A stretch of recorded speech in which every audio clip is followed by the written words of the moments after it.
राधे राधे दोस्तों। कैसे हैं आप सब। आज की कहानी है गंवार। इतनी बड़ी तो कोई भी बात नहीं हुई पापा, जो कि आप मुझे गांव भेज दो। है ही क्या वहाँ मिट्टी, गंदगी और गंवार लोग। राघव, अब अगर तुमने जुबान से एक भी शब्द गांव और वहां पर रहने वाले लोगों के लिए निकाला तो फिर अच्छा नहीं होगा।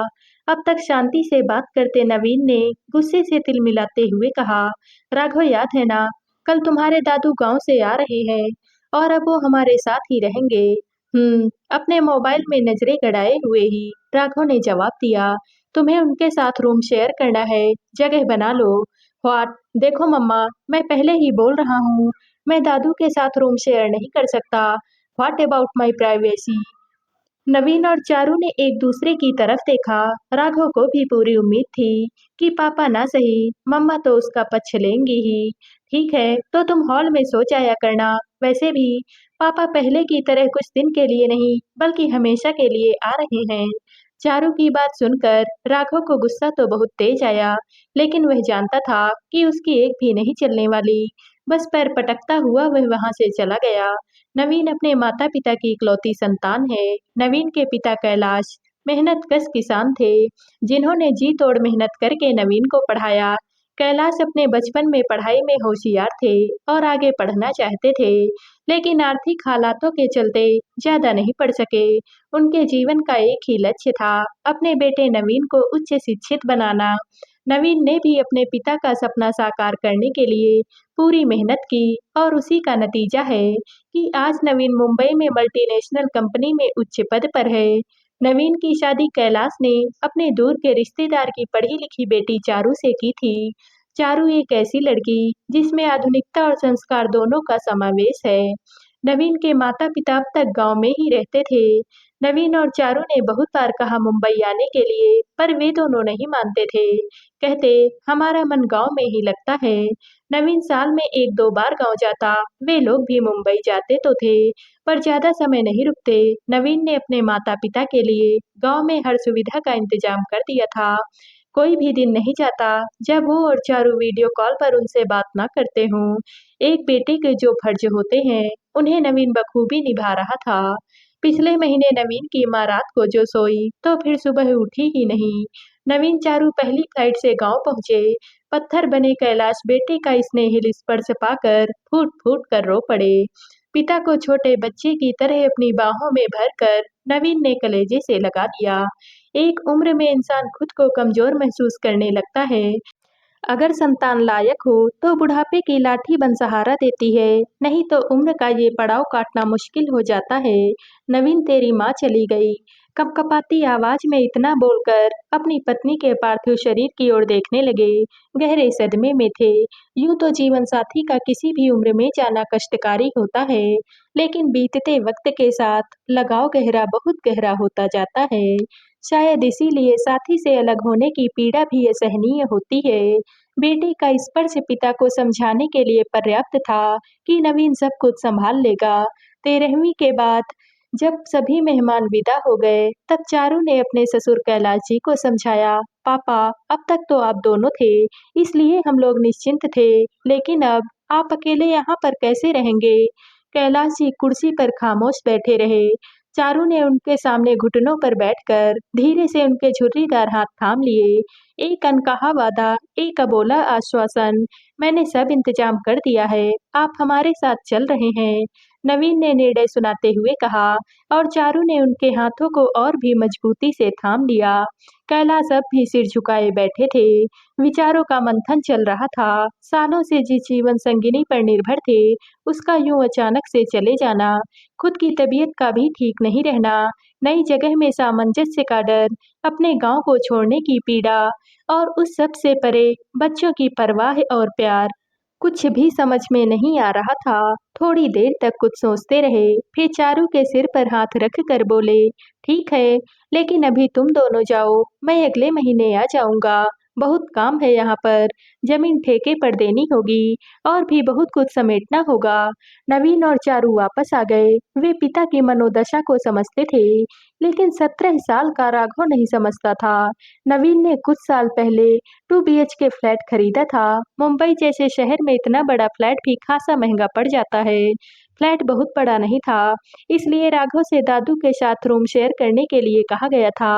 और राघव को लग रहा था कि दादू के आने से उसकी प्राइवेसी में खलल पड़ेगा। ऐसा नहीं था कि राघव को अपने दादाजी से लगाव नहीं था। इससे पहले जब भी वो गांव जाता था या कैलाश मुंबई आते, तो दोनों की आपस में खूब बनती थी। लेकिन अब तो मामला कुछ और ही था। दादू मेहमान नहीं, परमानेंट मेंबर के तौर पर घर में रहने वाले थे। ऊपर से टीएनएच। राघव का मन समझौते के लिए भी तैयार न था। अगले दिन कैलाश आ तो गए, लेकिन उनके मन में अब भी एक संकोच था कि अब मुझे बच्चों के घर में रहना है। चारू ने उनका सामान राघव के कमरे में लगा दिया। राघव मन ही मन दादू के आने से नाखुश था, मगर मम्मी पापा के सामने कुछ भी कहने की हिम्मत नहीं कर पाता था, क्योंकि वह भी जानता था कि नवीन अपने पिता को कितना प्यार करते हैं। कैलाश जी ने नई जीवन शैली से दोस्ती करनी शुरू कर दी। इस उम्र में बदलाव को स्वीकार करना आसान नहीं होता, लेकिन वो कोशिश कर रहे थे। इतने बरसों की अपनी बोलचाल और आदतों को पूरी तरह से नहीं बदला जा सकता था। ये बात नवीन और चारू तो समझते थे, लेकिन राघव के हिसाब से दादाजी उनकी सोसाइटी में अनफिट थे। चारू कैलाश जी का पूरा ध्यान रखती, समय पर परहेज का खाना, दवाई, शाम को अपने साथ ही घुमाने सोसाइटी के पार्क में ले जाती, जहां कैलाश की कुछ हम उम्र लोगों से दोस्ती होने लगी। वो सुबह को अपने इन दोस्तों के साथ योगा करते और शाम को सैर के बाद कुछ वक्त मंदिर में बिताते। शुरू शुरू में उन्हें लिफ्ट में अकेले जाते घबराहट होती थी। चारू ने उन्हें बहुत अच्छी तरह से समझाया और अकेले जाने के लिए मोटिवेट किया। पापा आप जाइए, मैं यही लिफ्ट के बाहर खड़ी हूँ। कोई परेशानी आने पर आप मुझे कॉल कर देना। कैलाश पहली बार स्कूल जाते बच्चे की तरह घबरा रहे थे। जैसे ही लिफ्ट से बाहर निकले, सामने नवीन खड़ा था। कैलाश के चेहरे की खुशी और आत्मविश्वास देखकर गले लग गया। पापा आज तो आपके लिए हलवा बनना लाजमी है। सच्ची, तू मुझे हलवा खाने देगा? बिल्कुल पापा, लेकिन ज्यादा नहीं। कैलाश अब संतुष्ट थे। उनके मन का संशय लगभग खत्म हो गया था। राघव के व्यवहार को अच्छी तरह से समझते थे, बस उसका बचपना मान अनदेखा कर देते। राघव हर वक्त चिड़चिड़ाता रहता। वो अपने दादाजी को घर में स्वीकार नहीं कर पा रहा था, या शायद करना ही नहीं चाहता था। उस दिन संडे था। नवीन और चारू को किसी के यहाँ लंच पर जाना था। जाने से पहले चारू ने कैलाश और राघव दोनों के लिए खाना बनाकर रख दिया था। राघव, हम लंच के लिए जा रहे हैं। तुम्हारा और दादू का खाना मैंने बना दिया है। दादू 2 बजे खाना खाते हैं। माइक्रोवेव में गर्म करके उन्हें खाना खिला देना। दवाई लेनी होती है पापा को। ठीक है मम्मा, राघव ने लापरवाही से जवाब दिया और वह मोबाइल में व्यस्त हो गया। कैलाश गीता का पाठ कर रहे थे और राघव अपने दोस्तों के साथ ऑनलाइन गेम खेल रहा था। आज बिना किसी रोक टोक के खेलते हुए उसे वक्त का होश ही नहीं था। 2 बजे के करीब कैलाश को भूख लगी। उठकर देखा तो राघव हेडफोन लगाए मोबाइल में बिजी था। इतना बिजी कि उसे दादू की आवाज तक नहीं सुनाई दी। कैलाश वापस अपने बिस्तर पर जाकर लेट गए। भूख लग रही थी, साथ ही साथ समय पर दवा भी लेनी थी। मन में आया कि खुद ही खाना लगा लें, लेकिन उन्होंने कभी भी माइक्रोवेव में खाना गर्म नहीं किया था, इसलिए हिचक रहे थे। 3:30 बज गए और राघव अब भी मोबाइल में लगा हुआ था। अब भूख बर्दाश्त से बाहर थी। कैलाश उठकर रसोई में गए। कांच के एक बाउल में दाल थी, दूसरे में गोभी मटर की सब्जी। सोचा कि सिर्फ दाल से रोटी खा लेता हूँ, गर्म करने के लिए तो सोचा ही नहीं। कटोरी में दाल पलटने लगे। न जाने कैसे कांच का बाउल नीचे गिरकर जोरदार आवाज के साथ टूट गया और सारी की सारी दाल जमीन पर गिर गई। राघव दौड़कर रसोई में आया और वहां का हाल देखकर गुस्से से चिल्लाने लगा, ये क्या कर दिया? कुछ करना नहीं आता क्या आपको? जब से आए हो जीना मुश्किल कर रखा है। ना ही कोई प्राइवेसी छोड़ी है, ना ही सुख चैन। गंवार कहीं के। कैलाश अपराधी से खड़े थे। दाल गिरने से वो घबरा गए थे। ऊपर से राघव का चिल्लाना। निरीह पशु की तरह खामोश खड़े, गिरी हुई दाल को देखते हुए मन ही मन खुद को कोस रहे थे। उधर राघव की इतने दिनों से मन में पल रही फ्रस्ट्रेशन बाहर निकल गई थी। उसके चेहरे पर अपने इस व्यवहार के लिए जरा सी भी शिकन नहीं थी। जैसे ही पीछे पलटा, सामने नवीन और चारू को खड़ा पाया, एक पल को घबरा गया।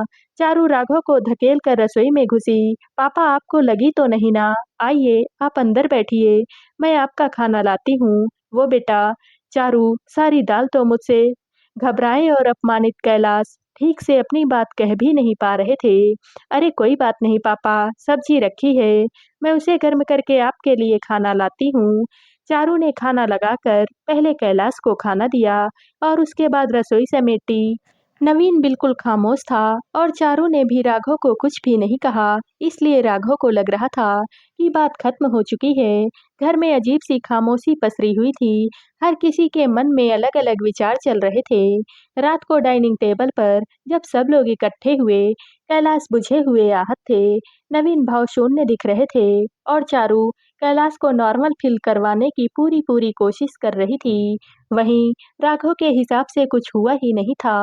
कुछ देर के बाद नवीन बोला, राघव तुम कल गांव जा रहे हो, तुम्हारे स्कूल 1 महीने के बाद खुलेंगे, तब तक तुम गांव में रहोगे और वहां पर खेतों में काम करोगे। मेरी ठेकेदार से बात हो गई है, वो तुम्हें खेत में काम करने के लिए 1 महीने के पैसे भी देगा। पर पापा गांव क्यों? अब वहां पर क्या है? दादू भी तो यहीं आ गए हैं, तुम गांव जा रहे हो। क्योंकि जो इंसान मेरे पिता का सम्मान नहीं कर सकता, उसके लिए मेरे घर में कोई भी जगह नहीं है। अब तुम मेरे घर में नहीं रह सकते। तुमने पापा को सही टाइम पर खाना नहीं दिया और ऊपर से उनसे दाल गिरने पर शोर मचा रहे थे। मानो उन्होंने कितनी बड़ी गलती कर दी। इतनी बड़ी तो कोई बात नहीं हुई पापा, जो कि आप मुझे गाँव भेज दो। है ही क्या वहाँ? मिट्टी, गंदगी और गँवार लोग। राघव, अब अगर तुमने जुबान से एक भी शब्द गाँव और वहाँ पर रहने वाले लोगों के लिए निकाला, तो फिर अच्छा नहीं होगा। अब तक शांति से बात करते नवीन ने गुस्से से तिलमिलाते हुए कहा, जिस आदमी को आज तुमने अपमानित किया है, वो मेरे पिता हैं, जिन्हें तुम गँवार बता रहे थे। उन्हीं की बदौलत आज यहाँ डाइनिंग टेबल पर बैठकर एसी की ठंडक में पेट भर कर खाना खा पा रहे हो। तुम्हारे महंगे स्कूल की फीस जा रही है, तुम्हारे शौक पूरे हो रहे हैं। बस कर नवीन, बच्चा है वो अभी। हो गई गलती, जाने दे बेटा, जाने दूँ? नहीं पापा, अब इतना छोटा नहीं रहा है ये। रही बात गलती की, तो इसे अपनी गलती लग ही कहाँ रही है। इसके हिसाब से इसने कुछ गलत किया ही नहीं है। परिवार के सबसे बड़े सदस्य पर चिल्लाकर, मेरे पापा से ऊंची आवाज में बात करके, उन्हें गंवार कहकर भी इसने कोई भी गलती नहीं की है। राघव, जिन्हें तुमने आज गंवार कहा है ना, उनके पैरों की धूल भी नहीं हो तुम। मैंने देखा है अपने पापा को मेहनत करते हुए, एक एक पैसा जोड़कर मुझे पढ़ाते हुए। कोल्हू के बैल की तरह लगे रहते थे मेरे पापा। सिर्फ एक ही धुन थी कि मेरा बेटा पढ़ ले, और आज वही बेटा अपने पिता का अपमान बर्दाश्त कर लेगा। ये तुमने सोच भी कैसे लिया? चारू बिल्कुल खामोश बैठी थी। उसके हाव भाव से साफ पता चल रहा था कि वो नवीन से सहमत है। शायद ये फैसला दोनों ने मिलकर ही लिया था। ये घर मैंने बनाया है, लेकिन इसके नींव की पत्थर मेरे पापा हैं राघव। उम्र के इस पड़ाव पर ही संतान की जरूरत होती है। आज तुम उनसे ऊंची आवाज में बात कर रहे हो, तो कल हमें घर से ही निकाल दोगे। खाना खाकर पैकिंग कर लेना, मैंने ट्रेन के टिकट करवा दिए हैं। तो दोस्तों, आप सबको ये कहानी कैसी लगी कमेंट करके ज़रूर बताइएगा और वीडियो को लाइक व शेयर कीजिएगा। दोस्तों, अगर आप इस चैनल पर नए हैं और अब तक आपने हमारे चैनल को सब्सक्राइब नहीं किया है, तो प्लीज़ और कहानियों से जुड़ने के लिए हमारे चैनल को सब्सक्राइब कर लीजिएगा। कल मिलते हैं एक और नई कहानी के साथ। आप सभी का बहुत बहुत धन्यवाद।